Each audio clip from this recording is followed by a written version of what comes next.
Ready. Okay. Since we're English teachers, we thought long and hard about what we wanted to say today. We created brainstorming sheets, we took our ideas to our PLC, we wrote rough drafts, and we peer-reviewed each other's work. I mean, the saddest part is that's not really a joke.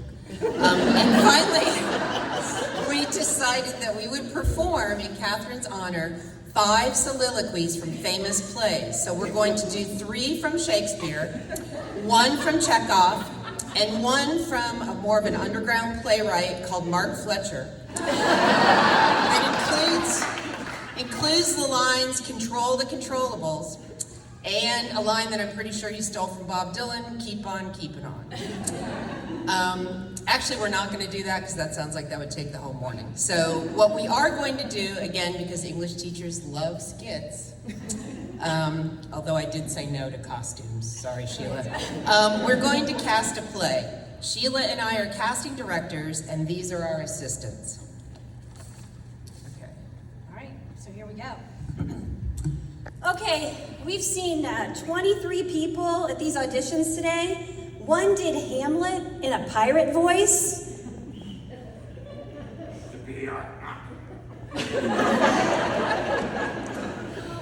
One tried to add musical theater to Death of a Salesman. Forget your troubles, come on, be happy. I'm losing hope. We need someone special. I mean, we need a miracle worker, not just talented, legendary.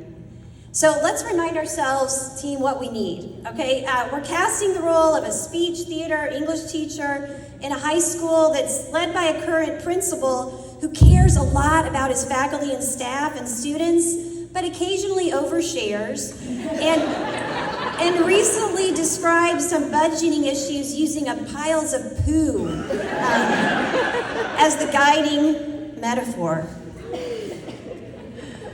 Yes, and we're casting someone who works in a school with around 1,700 students in a progressive Midwestern college town with 1 assistant principal who sends a lot of messages, reminders about signing up for Panther Plus, and also, we'll just say, has some highly questionable new faculty initiation rituals. And this ritual involves some kind of weird panther growl and panther worship. Oh yeah, that's the ritual, exactly. And there's a mascot costume that hasn't seen a dry cleaner since maybe Reagan was president. Got it. So we need someone fearless. Yeah, fearless? Please. We need someone who laughs in the face of forgotten scripts and malfunctioning sound systems. We need someone who can endure the renovation of an entire theater while still casting and producing a show.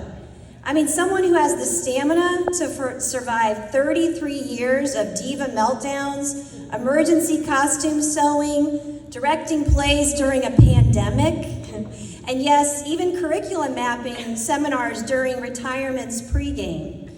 Someone with the stamina to direct and produce Shakespeare's Much Ado About Nothing while she's pregnant, give birth on a Thursday night, and return for the final performance on Saturday.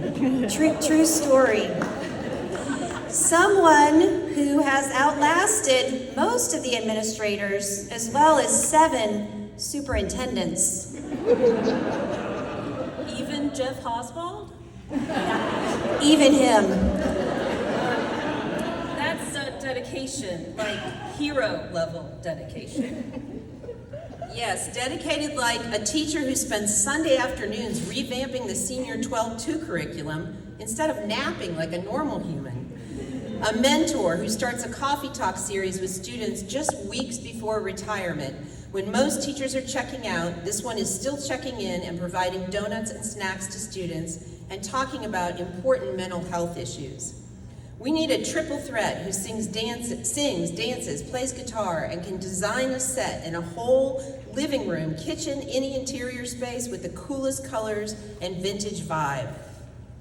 Ooh, what about someone who's good with grants. Maybe they've won, I don't know, 2 Lilly Teacher Creativity Grants and thought applying for Foundation for School grants was a fun pastime activity.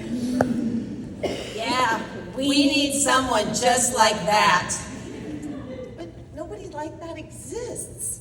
Who could possibly do and be all of those things?